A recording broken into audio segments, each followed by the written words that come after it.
एक का आगाज किया गया जिसमें स्वात का ऑपरेशन था और भी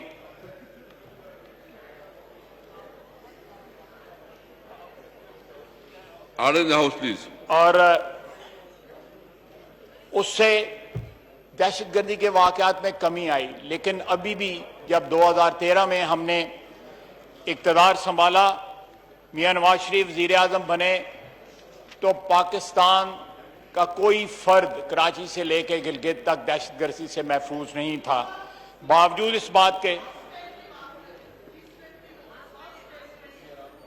मेरे सामने नहीं, आप खड़ी हैं, मैडम बहुत दूर खड़ी हैं। आप प्लीज डोंट इंटरप्ट। मुझसे महफूज हैं, आप बहुत दूर खड़ी हैं। प्लीज डोंट इंटरप्ट प्लीज ये मेरी रिस्पांसिबिलिटी है, मुझे अपनी रिस्पांसिबिलिटी। आप प्लीज जी। जनाब स्पीकर, खासा फर्क है, उनको मुझसे महफूज ही है, मेरे मुझसे वो वैसे भी महफूज ही हैं सर। तो जनाब स्पीकर, जब दहशतगर्दी के खिलाफ हमारी जंग जो है पिछले 7-8 साल से, उसने पाकिस्तान को पिछले 7-8 साल की कुर्बानियां, शहादतें, हमारी अफवाज की, हमारी पुलिस की, रेंजर्स की, सिक्योरिटी फोर्सेस की, अवाम की, ख्वातीन और हज़रात की, नमाजियों की, इमाम बारगाहों में, चर्चेस में जो लोग शहीद हुए, आज उनकी कुर्बानियों की बदौलत दहशतगर्दी में जो है वो बहुत हद तक कमी आ चुकी है। लेकिन आज का ये वाकया जो है, और चंद दिन पहले भी हमारा एक नौजवान कैप्टन और उसके साथ एक एनसीओ शहीद हुए हैं वजीरिस्तान में। उससे पहले ये हर 1 महीने 1.5 महीने के अंदर कोई ना कोई इस किस्म का वाकया आता है जिसमें शहादतें होती हैं। तो मेरा ख्याल है कि ये जंग जो है अभी सर्द नहीं हुई, ये जंग जो है दहशतगर्दी के खिलाफ जारी और सारी है। और ये एक ऐसा नुक्ता है जिसके ऊपर सारी कौम का इत्तेहाद है, और सारी कौम जो है दहशतगर्दों के खिलाफ बरसरे पेकार है और मुतहद है। अफसोस इस बात का है कि दहशतगर्दी के इस सरजमीन पे जिन लोगों ने बीज बोया था, उनका सरगना उसामा बिन लादेन को इन्होंने शहीद कहा आज से 2 रोज कबल। सर, ये दोरखुई पॉलिसी, लैक ऑफ क्लैरिटी, और मैं लफ्ज कोई और इस्तेमाल नहीं करूंगा, ये जो है ये हमारे कॉज को, दहशतगर्दी के खिलाफ हमारे कॉज को जो है हर्ट करती है, उसको नुकसान पहुंचाती है।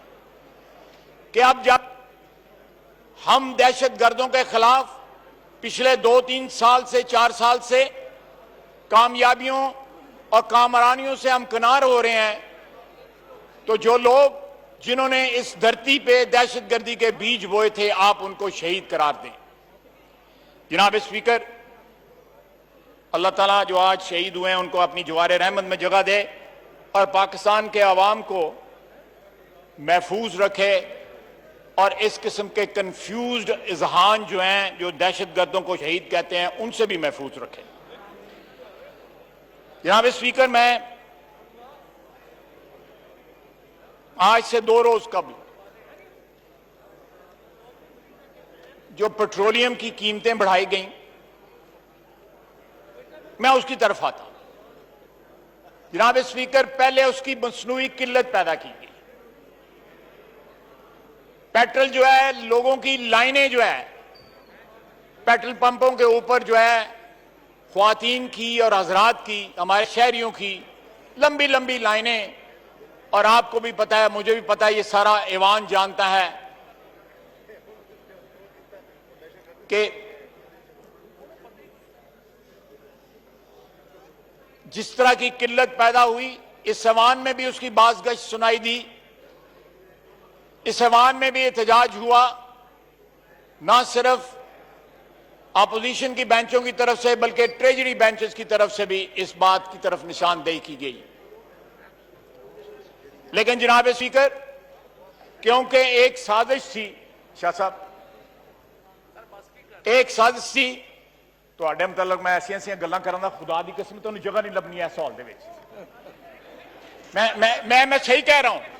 सर ये पिछले 12-13 दिन से जो कुछ कर रहे हैं मैं सुना दूंगा सारा कुछ यहां पे no cross talk please no cross talk please तशरीफ रखिए please please please no cross talk sir इनकी activity no cross talk please please please please take a seat please take a seat take Khawaja साहब please आगे बढ़े please please take a seat please जनाब speaker अपनी seat पे तशरीफ रखिए please जनाब स्पीकर मैं आपको बताऊंगा आप भी कानों को हाथ लगाएंगे आप भी कानों को हाथ लगाएंगे नो प्लीज डोगर साहब नहीं ऐसे कैसे हो सकता है एक बंदा जो मर्जी बात करते आप माफी मांगे नहीं आप डोगर साहब प्लीज ये कैसे हो सकता है डोगर साहब मैनेज करें प्लीज माफी मांगे और देर ही से आप प्लीज मैं माफी मांगेगा तो चलेगा प्लीज डोगर साहब प्लीज ख्वाजा साहब प्लीज ये कोई बात नहीं जनाब स्पीकर मैंने क्या बात की है जी प्लीज जनाब स्पीकर सच जो है बड़ा कड़वा होता है बहुत कड़वा होता है ख्वाजा साहब प्लीज अपने टॉपिक पे आइए प्लीज बी पेशेंस प्लीज जनाब स्पीकर पेशेंस पहले मसनूई किल्लत जो है वो पैदा की गई अपनी सीटों पे बैठे प्लीज सारे पहले मसनूई किल्लत पैदा की गई क्योंकि एक गठजोड़ था हुकूमत में और मुनाफाखोरों में एक साजिश थी हुकूमत ने और पेट्रोलियम बेचने वालों के दरमियान कि पहले किल्लत पैदा की गई पाकिस्तान के तूलो अर्ज में पेट्रोल पंपों पे लाइनें लग गईं और जब कीमत बढ़ाई गई तो इंस्टेंटली जो है पेट्रोल जो है अवेलेबल हो गया यह किस बात की इंडिकेशन है जनाब स्पीकर कि 10-12 दिन की जो है वो किल्लत जो है इंस्टेंटली जो है गायब हो गई उन्हीं पंपों पे पेट्रोल नए रेट के ऊपर मिलना शुरू हो गया इस सारी साजिश में जिन लोगों ने विंडफॉल प्रॉफिट बनाए हैं अरबों रुपए का पाकिस्तान की आवाम को जो टीका लगाया गया है यह उसी तरह जिस तरह एक्सपोर्ट करके उसकी किल्लत पैदा की गई और लोगों ने 25-30 रुपए के हिसाब से जो प्लीज आप तशरीफ रखें आप रूल्स के खिलाफ वर्जी कर रहे हैं नहीं देखिए उन्होंने अपने हल्के के मसाइल पे देखिए प्लीज आप तशरीफ रखें शाह साहब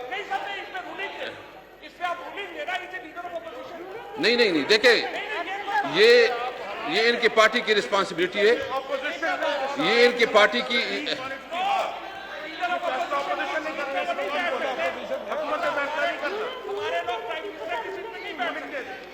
जनाब स्पीकर जी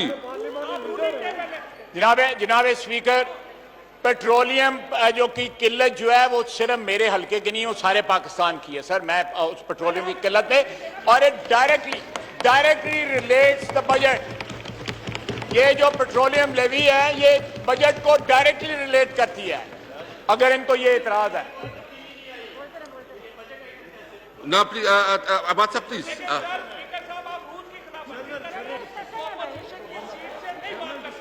नहीं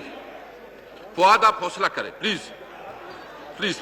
सर मैं आपके चेंबर में आके तो ये सारी बैकग्राउंड आपको बता दूंगा कॉन्फ्रेंस में सर प्लीज आप मैं आपको बता दूंगा सर ये क्यों हो रहा है प्लीज अपने टॉपिक पे ध्यान रखें प्लीज मैं ठीक है सर ठीक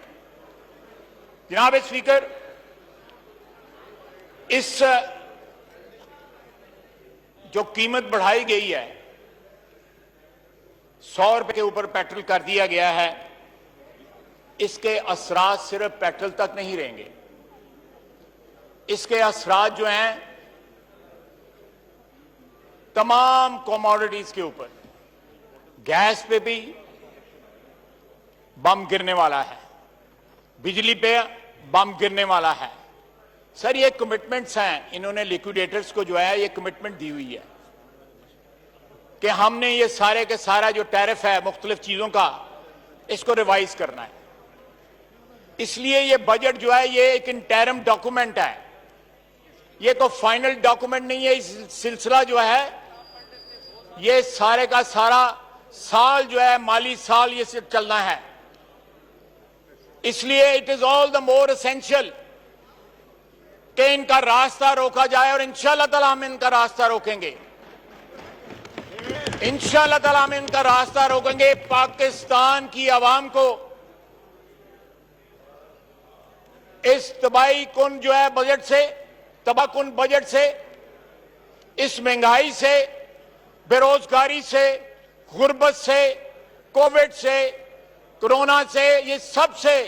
बचाव का एक ही तरीका है कि सबसे बड़ा कोरोना जो है इसकी इन्फेक्शन से बचा जाए। जनाबे